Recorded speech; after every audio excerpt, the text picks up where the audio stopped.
ಶ್ರೀರಾಮ ಸಮರ್ಥ September 3. ಸಾಧನೆಯಲ್ಲಿ ಪೂರ್ಣ ಭಾವ ಹಾಗೂ ತಳಮಳ ಬೇಕು. ಪ್ರತಿಯೊಬ್ಬರಿಗೂ ತಮ್ಮ ಸ್ವಭಾವಕ್ಕನುಸಾರ ಒಂದಿಲ್ಲೊಂದು ರೀತಿಯಲ್ಲಿ ಭಗವಂತನನ್ನು ಅರಿತುಕೊಳ್ಳಲು ಬರುತ್ತದೆ. ಮಾರುತಿಯು ದಾಸ್ಯತ್ವದಿಂದ ಭಕ್ತಿ ಮಾಡಿದನು. ದಶರಥನು ಪುತ್ರರೂಪದಿಂದ ಭಗವಂತನನ್ನು ಆರಾಧಿಸಿದನು. ಭಗವಂತನು ನನ್ನವನು ಹೇಗೆ ಆಗುತ್ತಾನೆಂಬುದನ್ನೇ ವಿಚಾರ ಮಾಡಬೇಕು. ಭಗವಂತನ ಪ್ರಾಪ್ತಿಗಾಗಿ ಭಕ್ತಿಯು ಸರ್ವಶ್ರೇಷ್ಠ ಸಾಧನವೆಂದು ಹೇಳಲ್ಪಟ್ಟಿರುತ್ತದೆ. ಮನುಷ್ಯನು ವ್ಯಸನಗಳಲ್ಲಿಡುವ ಪ್ರೇಮವನ್ನು ಭಗವಂತನಲ್ಲಿ ಇಟ್ಟದ್ದಾದರೆ ಎಲ್ಲ ಕಾರ್ಯವು ಸಫಲವಾದಂತೆ. ಹಠಮಾರಿ ಅಥವಾ ವ್ಯಸನಿ ಜನರು ಒಂದು ಪ್ರಕಾರದಿಂದ ಉತ್ತಮರು. ಅವರ ಮನಸ್ಸು ಅವರಿಗೆ ಈ ವ್ಯಸನಕ್ಕಾಗಿ ನನ್ನ ಮಕ್ಕಳು ಮರಿಗಳ ಹಾನಿಯಾಗುತ್ತಿದೆ ಎಂದು ಹೇಳುತ್ತಿರುತ್ತದೆ. ಆದರೆ ಅವನು ತನ್ನ ವ್ಯಸನವನ್ನು ಹಠದಿಂದ ಬಿಡುವುದೇ ಇಲ್ಲ. ಇದೇ ಹಠವನ್ನು ಅಥವಾ ನಿಶ್ಚಯವನ್ನು ಪರಮಾತ್ಮನ ವಿಷಯದಲ್ಲಿ ತೋರಿಸಿದರೆ ಪರಮಾರ್ಥವು ಸಾಧಿಸಿದಂತೆ. ನಾನು ನನ್ನ ಗುಣದೋಷಗಳನ್ನು ಭಗವಂತನಿಗೆ ಅರ್ಪಿಸಿದರೆ ಅರ್ಪಣ ಭಕ್ತಿಯಾಗುತ್ತದೆ. ನಾವು ಭಗವಂತನ ಭಕ್ತಿ ಮಾಡುತ್ತೇವೆ, ಆದರೆ ಅದರಲ್ಲಿ ನಿಜವಾದ ಪ್ರೇಮವಿರುವುದಿಲ್ಲ. ಇದಕ್ಕೆ ಕಾರಣವೇನೆಂದರೆ ನಮ್ಮ ದೃಷ್ಟಿಯು ನಾಲ್ಕೂ ಕಡೆಗೆ ಪಸರಿಸಿರುತ್ತದೆ.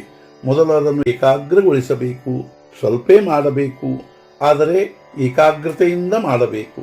ಪರಮಾರ್ಥವನ್ನು ಬೇಸರದಿಂದ ಮಾಡಬಾರದು. ನಮ್ಮ ಭಾವನೆಗಳು ವ್ಯಕ್ತವಾಗುವುದಕ್ಕೆ ಯೋಗ್ಯ ದಿಶೆಯು ಹೇಗೆ ಪ್ರಾಪ್ತವಾದೀತೆಂಬ ಕಡೆಗೆ ಲಕ್ಷ್ಯ ಕೊಡಬೇಕು. ಭಗವಂತನು ಪಂಢರಪುರದಲ್ಲಿರುವನೆಂದು ಸಾಧು ಸಂತರು ಹೇಳುತ್ತಾ ಬಂದಿರುತ್ತಾರೆ. ಆದರೆ ನಮಗೆ ಅವನು ಕಲ್ಲಾಗಿಯೇ ಕಾಣುತ್ತಾನೆ. ಇದು ಯಾರ ದೋಷ? ನಮ್ಮ ಭಾವನೆಯದೇ ದೋಷವಾಗಿರುತ್ತದೆ. ಭಾವನೆ ಇಟ್ಟಂತೆ ಕೃತಿಯಾಗುತ್ತದೆ. ನಾವು ಭಗವಂತನಲ್ಲಿ ಪೂರ್ಣ ಭಾವನೆ ಇಡಬೇಕು. ದೀಪವು ಸ್ವಲ್ಪ ದೂರವಾಯಿತೆಂದರೂ ದಾರಿ ತಪ್ಪುತ್ತದೆ.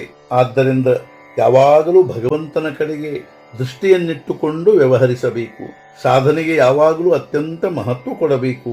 ತಾಳಸ್ವರಗಳ ಹೊರತು ಪ್ರೇಮ ಬರುವುದಿಲ್ಲ ಎಂದೇನೂ ಅಲ್ಲ. ನಾನು ಯಾರ ಮುಂದೆ ಭಜನೆಯನ್ನು ಮಾಡುತ್ತೇನೆಯೋ ಅವನು ಕೇಳುತ್ತಾನೆ ಎಂಬ ಭಾವನೆಯಿಂದ ಮಾಡಿದರಾಯಿತು. ನಾನು ಭಗವಂತನವನೇ ಇರುತ್ತೇನೆಂದು ಅಂದುಕೊಳ್ಳಬೇಕು. ಅವನ ಕೃಪೆ ಯಾವಾಗ ಆದೀತೆಂಬ ತಳಮಳ ಹೊಂದಬೇಕು. ಹಾಗೂ ನಾನು ಮಾಡುವುದೆಲ್ಲವನ್ನು ಮನಃಪೂರ್ವಕ ಮಾಡುವೆನೋ ಅಥವಾ ಇಲ್ಲವೋ ಎಂಬುದನ್ನು ನೋಡಬೇಕು. ಆದದ್ದರ ಬಗ್ಗೆ ದುಃಖ ಪಡಬಾರದು. ನಾಳೆಯ ಚಿಂತೆ ಮಾಡಬಾರದು. ಹಾಗೂ ಇಂದಿನ ಅನುಸಂಧಾನ ತಪ್ಪಿಸಿಕೊಳ್ಳಬಾರದು. ಭಗವಂತನು ಸಾಕ್ಷಾತ್ತಾಗಿ ಮುಂದೆ ನಿಂತುಕೊಂಡಿರುತ್ತಾನೆ ಎಂದು ತಿಳಿದು ನಾಮಸ್ಮರಣೆ ಮಾಡಬೇಕು. ಪ್ರತಿಯೊಂದು ನಾಮದಲ್ಲಿಯೂ ಭಗವಂತನು ಕರ್ತಾ ಇರುತ್ತಾನೆ ಎಂದು ಅನ್ನಬೇಕು. ಅಂದರೆ ಅಭಿಮಾನವು ಅಡ್ಡ ಬರುವುದಿಲ್ಲ. ಲಾಭ ಹಾನಿಯ ಸುಖ ದುಃಖಗಳು ಅನಿಸದಿರುವುದೇ ಭಕ್ತಿಯ ನಿಜವಾದ ಪ್ರಗತಿಯಾಗಿರುತ್ತದೆ. ದೇಹದ ಕರ್ತವ್ಯದ ಮರ್ಯಾದೆಯನ್ನು ಕಾಪಾಡಿಕೊಂಡು ವಿಷಯಗಳಲ್ಲಿಯ ವೃತ್ತಿಯನ್ನು ಭಗವಂತನ ಕಡೆಗೆ ಹಚ್ಚುವುದೇ ನಿಜವಾದ ಸೀಮೋಲ್ಲಂಘನವಾಗಿರುತ್ತದೆ.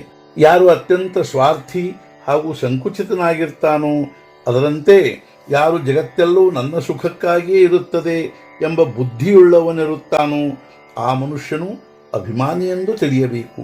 ಮನುಷ್ಯನು ಎಷ್ಟು ಸ್ವಾರ್ಥಿಯೋ ಅಷ್ಟು ಅವನು ಪರಾಧೀನನಾಗುತ್ತಾನೆ. 5 ಜನರಿಂದ ಸುಖ ಪಡೆಯುವ ಮಾರ್ಗವೆಂದರೆ ಪ್ರಪಂಚ, ಹಾಗೂ ಒಬ್ಬರಿಂದ ಅಂದರೆ ತನ್ನಲ್ಲಿ ತಾನೇ ಸುಖ ಪಡೆಯುವುದೆಂದರೆ ಪರಮಾರ್ಥ.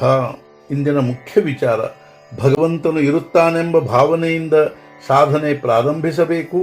ಹಾಗೂ ಭಗವಂತನು ಇದ್ದೇ ಇರುತ್ತಾನೆ ಎಂಬ ಭಾವನೆಯಲ್ಲಿ ಸಮಾಪ್ತಿ ಮಾಡಬೇಕು. ಸದ್ಗುರುನಾಥ ಮಹಾರಾಜ್ ಕಿ ಜೈ. ಜೈ ಜೈ ರಘುವೀರ ಸಮರ್ಥ.